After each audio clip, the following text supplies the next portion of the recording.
Hello everyone, welcome back to Speaking Spurs and me, Kieran, talking all things Tottenham for your daily update.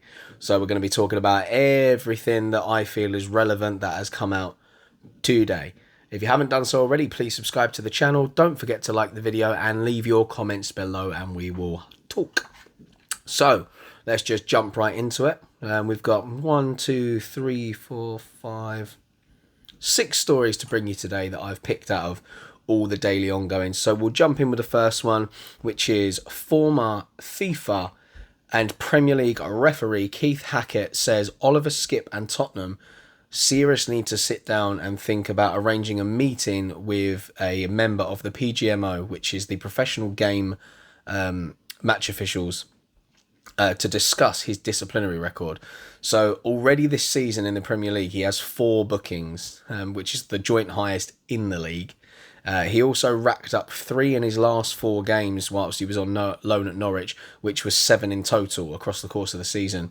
Now this is something that David Moyes did when he had Marouane Fellaini at Everton. He had quite a shocking disciplinary record, and Keith is just saying that he should probably sit down, talk to somebody, and they can sort of talk to him about the things that he's doing wrong that are gaining him so many yellow cards in a game, which will help him going forward with game management and stop him from picking up needless suspensions, really, because he's a fantastic player, and it's obviously these niggling fouls that he keeps making unnecessarily throughout games, or an accumulation of a number of fouls that are getting him these yellow cards. Look, we know he loves a tackle, he's quite feisty, he's a passionate lad, which we all love, and I don't want that taken out of his game whatsoever. But we can't afford for him to be picking up suspensions several times across the course of the season, because I feel like he's going to be really key for us, if not this season, definitely in coming seasons, and striking up a hell of a partnership defensively with Pierre-Emile Højbjerg, protecting our back 4, if you will. The next one is... Oh, actually, there's an extra story that I completely forgot was in there because I only wrote one line. Newcastle apparently want Dele Alli. So as we know, Newcastle are set for a massive cash injection, and they're going to try and reinvigorate the squad, completely overhaul it. Dele Alli is somebody that are looking at. Look, anyone that knows Dele Alli properly knows how much talent there is inside of this guy. Obviously, he's been for a bit of a rough patch. He knows that himself. He's mentioned it publicly now. He's not hiding away from that after what was a really disappointing season and a half, really, I would say. Or 2 seasons bordering on now. He's kind of lost that spark, but he went away in the summer, made sure his fitness is great.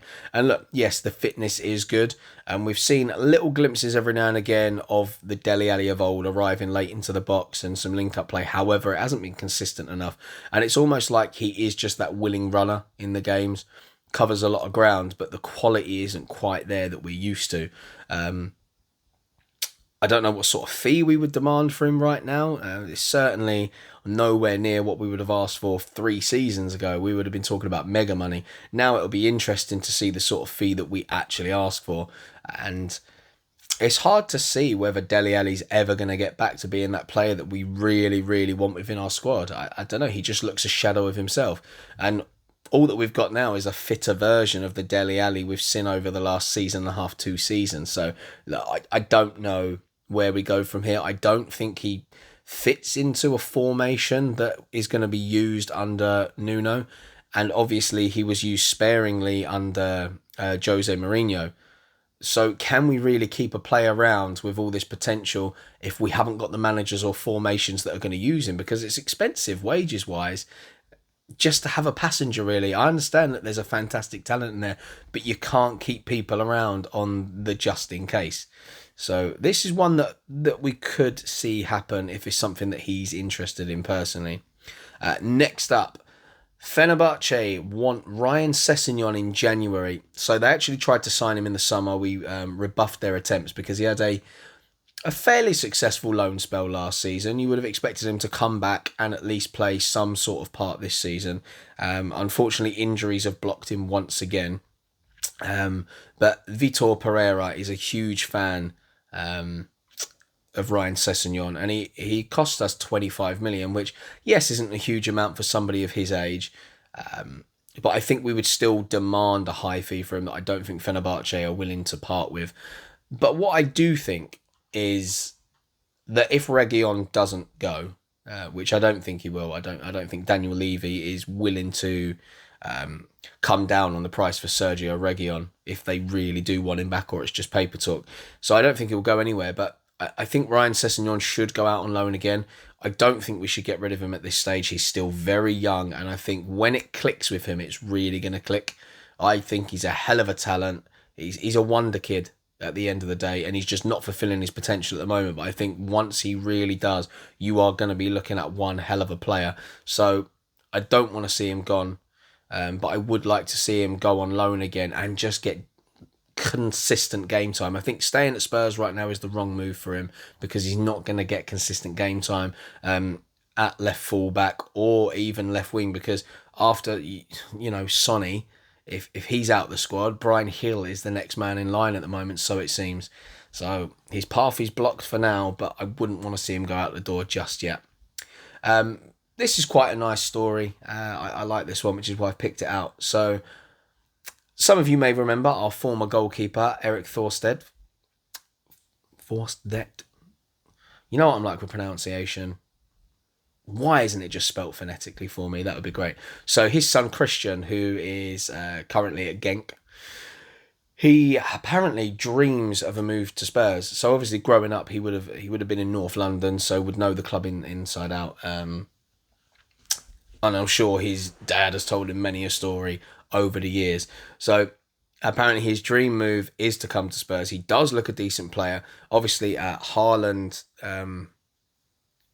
needed to be replaced for Norway in one of the games. And although, yes, he is more of a midfielder by trade, he actually managed to cover quite well in attack. Didn't get on the goal sheet. Didn't get on the score sheet for Norway, but his performance was pretty good, to be fair. He looks like a good player. Somebody that maybe we should look at, just for the pure fact that the passion will be there as well. You've got that kind of like the nostalgia feel to it, just because of who his dad is as well. So there's a good connection. It'd be a lovely story. And if I was to compare him to anyone, and he has been compared to in the press, he's more in the mould of a Thomas Muller style player. And I tell you what, that is not somebody you would turn down to have in your squad, Thomas Muller. Like, what a player he has been over the years, and still is, to be fair. Fantastic player. And if Christian can get anywhere near those levels, I would chew your arm off to have him in the squad right now and bring him through. So we'll see how that one progresses over the course of the season. I don't think it will be a January move. Or if it is, maybe we'll see a January move and then do what we've done with Pape Sarr, sent him back out on loan for the rest of the season, and that benefits all parties. He's going to get consistent game time till the end of the season. He can come in to us in pre-season, let the manager have a look at him, and then decide from there whether we're going to keep him within the squad for the season or send him out on loan again. So, yep, interesting one. We'll be keeping a close eye on that one as the months develop. Next up, what shall we go for? We'll go for a negative one, because I don't want to end on a negative. So that you will have seen probably by now reports that the players are unhappy with Nuno Espirito Santo as manager. So they're not happy on the way that his man management and communication comes across, as well as his training methods. So, I mean, this is pretty disappointing after having Jose Mourinho in and things not working either. Obviously, we know he rattles cages everywhere he goes with certain players. But for the next manager to come in and do it as well, I don't know how true this is. This has been leaked apparently from a Tottenham insider. Obviously, journalists have their sources within clubs, and this has come from one of the sources. I don't know how true it is, and it's a bit of an annoying one, really, because if this is the case, it just backs up what I wanted in the first place. Someone like Graham Potter coming in, who really is well liked, not just amongst players but fans, the whole of the management structure within the clubs that he's at, the board, the chief execs, the owners. I would have loved to have had Graham Potter in, and anyone that has been watching my videos from the beginning, or even, I say from the beginning, but when we were looking for a manager, you will know very much that I'm a fan of Graham Potter, and he's proven this season just how good a manager he is. He's developed onto that next level, pushing Brighton onto areas they really shouldn't be. at this moment in time with the finances that they use and the players that they've got. So, I mean, we'll see how it develops with Nuno. As I've said, it's still early doors and way too early to judge. He hasn't had a fully fit squad as of yet. But there is a story that I'm going to talk about. And I'll make it the last one, actually. We've got two more after this, sorry. So I'll make it the last one. So the next one we'll move on to is Hugo Lloris, obviously representing France in the final of the Nations League against Spain, where France got over the line and won that game. Hugo Lloris made several important saves in that game to help them win. And this leads me on to, what do we do with Hugo Lloris? So he's 34 years old now, I think. Yeah. Well, anyway, we need to decide what to do with him, because obviously we've got Galini in on loan with a option / obligation to buy depending on appearances. Is he seen as the future replacement? I think that's what they would like. However, we've been linked with Sam Johnston as well, as pretty much every single club. That would not be a bad goalkeeper to bring in, especially with the possibility that he could be coming somewhere on a free, and he's homegrown. Just ticks so many boxes. But with Hugo Lloris, he's still churning out great performances at the top level. So the question remains, do you give him another contract? Does he want another contract? Or does he want to go back to France? Does he want to go to a league he hasn't been at yet to test himself? I don't know. But if he continues at this level, I think it is definitely worth at least offering him another year and just play it year by year until his standards start to drop. I do feel like after he came back from his injury, he'd been such a better goalkeeper. Normally, after an injury to goalkeepers, they come back and they're more shaky because they're concerned about the way they're landing. They're worried about coming out and punching and collecting the ball from set pieces because they're worried about being clattered or from crosses. But for me, I think Hugo has been better since his injury. Something has just clicked. He's obviously looking after himself in a different way, feels better in the way he plays. I feel like vocally he's more present than he's ever been. So is it time to offer him another contract, or do we allow next season somebody else to take the reins? Let me know on that one in the comments. I'm really interested to see what people think about Hugo Lloris's future. Now, for the last story, this is a potential positive. It's not 100% guaranteed, but stories have been breaking, obviously, about the South American lads saying that they once again will not be available to play. Now, that has all changed in the last couple of days, and I'm sure you already know it, but it's just nice to finish on a positive one. The South American lads of Romero, Lo Celso, who is tearing it up for Argentina, Davinson Sanchez, and Emerson Royale should be available for the Newcastle game. Now, the way this will happen, because obviously they're playing in a red list zone, because they're playing across countries. They will play their last internationals late on Thursday night, early hours Friday morning. Now, what Spurs plan to do is fly them back privately. They will then arrive at Spurs Lodge, where they will be able to train and isolate away from the rest of the squad. Then still not link up with the squad until they actually get to the Newcastle game. So the plan possibly is, under the regulations that are put in place by the FA and the Premier League, is that they will have to travel to the game separately from the squad and then obviously play the game. So that is the way we are looking to get around it, which would be fantastic because they would have had decent football whilst they're away, which will maintain their fitness, and then when they come back they get the fantastic facilities that we have at Spurs Lodge to help them continue to make sure that they don't come back laggy before the Newcastle game. And someone like Lo Celso, this will benefit massively because he on the international stage at the moment is really, really blossoming. So he will come back without having to have a break away from football and hopefully jump back into the squad. Romero, it's just good for him to get more minutes under his belt as he tries to completely recover from that niggling injury that he's got. Sanchez is obviously a big man for Colombia, so he will get more minutes under the belt.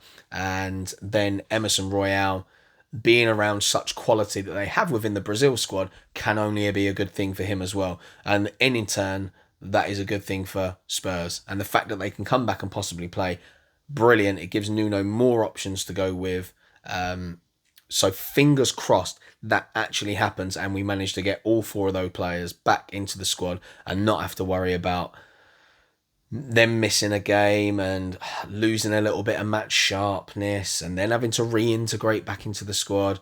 It's just an absolute joke, and I feel like international football at the moment is just it's ridiculous, absolutely ridiculous with all the zones going on.